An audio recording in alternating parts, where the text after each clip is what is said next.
Hello ভাবি, হ্যাঁ দেওরা, কেমন আছেন? ভালো আছি দেওরা, তুমি কেমন আছো? আছি তো ভালোই। কিরকম জানি ভালো ভালো শাড়ি পরে ঘুরতেছেন, মনে হয় ভাই অনেক টাকা পয়সা পাঠাইতেছে না? কি যে কম না দেওরা, আজকে 2 বছর এলো কোনো টাকাই দেয় না আমারে। কোন কি ভাবি, 2 বছর হয়ে গেল তাও টাকা দেয় না? না। মানুষ 1 বছরে যে টাকা পয়সা কামাইয়া বাড়ি গাড়ি সবকিছু করে ফেলাইতেছে, লালে লাল হয়ে যেতেছে গা। তোমার ভাই যে কি করে রে ভাই, আমি বুঝি না, আমার একটা টেহাও দেয় না। একটা টাকা দেয় না? না। ভাবি আপনার পোশাক আদির দিকে তো আমি তা বুঝতেছি না। আমার মনে হয় যে পোশাক আদি পরেন তাতে বোঝা যায় তো টাকা পয়সা দেয়। দেওরা বিষয়টা তো রে, বুঝলাম না। যদি এতই বুঝদা তাহলে ভাবিরে 5,000 টেহাই দিতা, একটাও তো দেও না। 5,000 টাকা? হ্যাঁ। আর ভাবি আপনি কইলে তো 5,000 কে আমি 10,000 টাকা পাঠাই দিম ভাবি। ভাবির ভাবির এই যে শাড়ি গহনাই তাই এ করতে জানো তুমি? কই থেকে আয় ভাবি? হ্যাঁ, কমু না এখন তোমারে, পরে দা কমু, তুমি আচ্ছা বুঝো না। এক কথা শুনেন ভাবি, কও।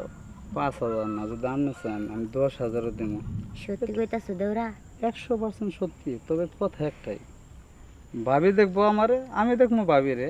আচ্ছা দেহুম নে, আমার দেওরা কি মন আমার এটা হাত দেয়। আপনি বিকাল বেলায় দেখেন জানি আপনার অলরেডি বিকাশ নাম্বার, আপনার একটা নাম্বার আছে না আমার কাছে? আছে। ওই বিকাশে দেখবেন 10,000 টাকা পাঠাই দিয়েছি।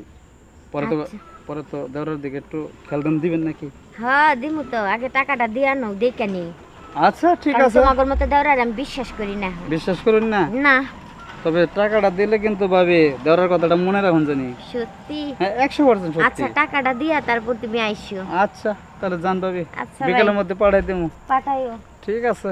ভাবি যখন কইলো 10,000 টাকা তো মধু একটু বুক করতে গেলে 10,000 টাকা কোনো ব্যাপার না, দিয়ে দিব অবশ্যই। দেওরা টাকা পাঠানোর কথা এখনো পাঠাইতেছে না কেন? এই একটা মেসেজ আসছে তো দি। ও দেওরা যে বলছে 5,000 টাকা পাঠাইবো, পাঠাইয়া দিছে তো। আচ্ছা দেওরার একটা কল দিই তাই। হ্যালো। হ্যালো ভাবি। হ্যাঁ দেওরা, তুমি কই? এই তো আপনাদের বাড়ির পাশে আছি। কেমন আছেন ভাবি? হ্যাঁ দেওরা ভালো আছি। আচ্ছা দেওরা, হ্যাঁ বলেন। তুমি তো টাকা পাঠাইছো, এখন তুমি কোথায় বলো তো, কোন সময় আসবে? তুমি যদি বলো ভাবি তাহলে কিছুক্ষণের মধ্যে আসো। আচ্ছা তাহলে চলে আসো। চলে আসবো? হ্যাঁ তাড়াতাড়ি আসো। ঠিক আছে আসতেছি, তাহলে ফোনটা রাখো। আচ্ছা। দেওরারে তো ফোন দিছি, দেওরা আইতাছে। যে কি খুশি খুশি লাগতাছে।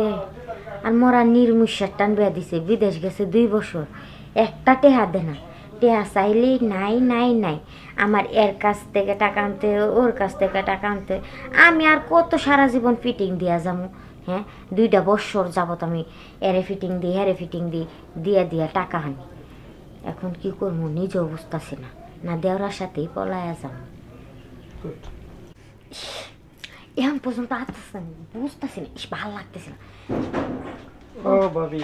দেওরা তুমি আইসো? হ্যাঁ আমি আসছি। দেওরা আমি তো তোমার অপেক্ষাতেই ছিলাম। আমার অপেক্ষায় ছিল? হ্যাঁ আমি তোমাকে বলছিলাম যে আমি তোমাকে দেখবো, তুমি আমাকে দেখবে। বলো ভাবি। দেখছোই তো, খালি এইভাবে দেখলে হবে? কিভাবে চাও বলো দেওরা?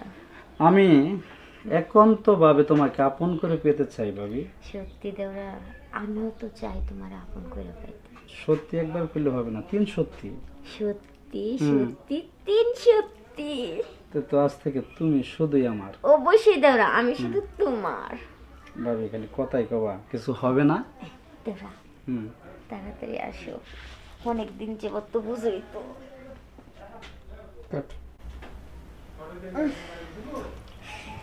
দেওরা মজা পাইছো? মজা তো পাইলাম ভাবি।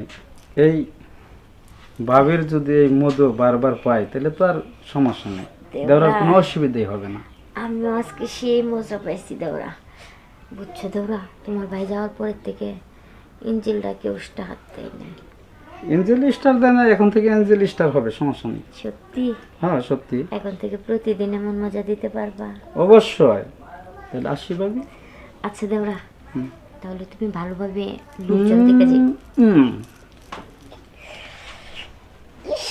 দেওরা আমার সেই দেওরা, কতদিন পর এরকম আদর ভালোবাসা পেলাম। আমার আর স্বামীর দরকার নাই, আমার এই দেওরা হইলেই চলবো। স্বামীর আমি ডিভোর্স দিয়া দিব। স্বামী দেয়া কি করবো? আমার ভাত আর এর দরকার নাই, আমার দরকার হচ্ছে আমার দেওরারে। দেওরা আমার যে সুখ দিছে, এমন সুখ মনে হয় আমি সুখের মনে হয় সুখের সাগরে ভাই সাজাই।